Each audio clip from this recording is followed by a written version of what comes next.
Indian നാവികരുമായി സഞ്ചരിച്ചിരുന്ന വാണിജ്യ കപ്പലായ Settebello ഒമാന്റെ തീരത്തിന് സമീപം ആക്രമിക്കപ്പെട്ട സംഭവം പശ്ചിമേഷ്യയിലെ സുരക്ഷാ സാഹചര്യങ്ങളെക്കുറിച്ചുള്ള ആശങ്കകൾ കൂടുതൽ ശക്തമാക്കിയിരിക്കുകയാണ്. കപ്പലിലുണ്ടായിരുന്ന 24 ഇന്ത്യൻ ജീവനക്കാരിൽ 21 പേരെ ഇതുവരെ സുരക്ഷിതമായി രക്ഷപ്പെടുത്തിയിട്ടുണ്ടെങ്കിലും 3 ഇന്ത്യക്കാരെ ഇപ്പോഴും കണ്ടെത്താൻ സാധിച്ചിട്ടില്ല. സംഭവത്തെ തുടർന്ന് ഇന്ത്യയുടെ വിദേശകാര്യ മന്ത്രാലയം ശക്തമായ പ്രതിഷേധം രേഖപ്പെടുത്തി. ഒമാനിലെ ഇന്ത്യൻ എംബസി സ്ഥിതിഗതികൾ നിരീക്ഷിക്കുന്നതായും കാണാതായവരെ കണ്ടെത്തുന്നതിനായി ഒമാൻ അധികൃതരുമായി ചേർന്ന് തിരച്ചിൽ രക്ഷാപ്രവർത്തനങ്ങൾ ഏകോപിപ്പിക്കുന്നതായും മന്ത്രാലയം അറിയിച്ചു.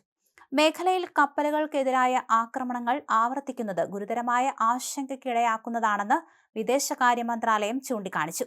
പശ്ചിമേഷ്യയിൽ തുടരുന്ന സംഘർഷങ്ങളും സൈനിക നടപടികളുമാണ് ഇത്തരം ആക്രമണങ്ങൾക്ക് വഴിവെക്കുന്നതെന്നും മന്ത്രാലയം വിലയിരുത്തി. സംഘർഷാവസ്ഥ ഉടൻ അവസാനിപ്പിക്കാനും നയതന്ത്രപരമായ ചർച്ചകളിലൂടെ സമാധാന പരിഹാരം കണ്ടെത്താനും ഇന്ത്യ വീണ്ടും ആഹ്വാനം ചെയ്തു. വാണിജ്യ കപ്പലുകളെയും സാധാരണ ജനങ്ങളുടെ അടിസ്ഥാന സൗകര്യങ്ങളെയും ലക്ഷ്യമിട്ടുള്ള ആക്രമണങ്ങൾ അവസാനിപ്പിക്കണമെന്നും അന്താരാഷ്ട്ര ജലപാതകളിലൂടെ തടസ്സരഹിതമായ ചരക്കു നീക്കവും വ്യാപാരവും പുനഃസ്ഥാപിക്കണമെന്നും ഇന്ത്യ ആവശ്യപ്പെടുകയും ചെയ്തു. ഇതിനിടെ ഇറാനെതിരായ അന്താരാഷ്ട്ര സമ്മർദ്ദവും ശക്തമായിരിക്കുകയാണ്.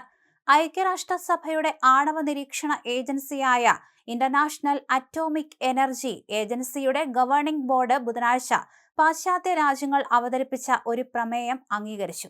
ഇറാൻ തങ്ങളുടെ യുറേനിയം ശേഖരങ്ങളെയും ഉൽപാദന കേന്ദ്രങ്ങളെയും സംബന്ധിച്ച സമഗ്ര വിവരങ്ങൾ കാലതാമസം കൂടാതെ IAEAക്ക് കൈമാറണമെന്ന് പ്രമേയം ആവശ്യപ്പെടുകയും ചെയ്തു.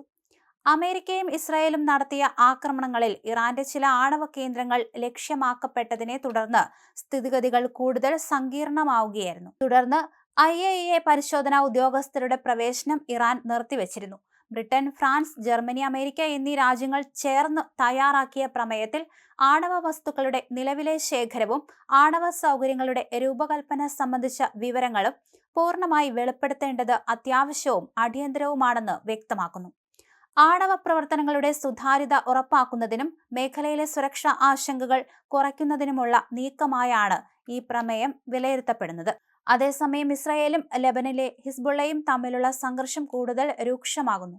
ബുധനാഴ്ച ഇസ്രായേൽ നടത്തിയ വ്യോമാക്രമണങ്ങളിൽ തെക്കൻ ലെബനാനിൽ കുറഞ്ഞത് 12 പേർ കൊല്ലപ്പെട്ടതായി മെഡിക്കൽ വൃത്തങ്ങൾ അറിയിച്ചു.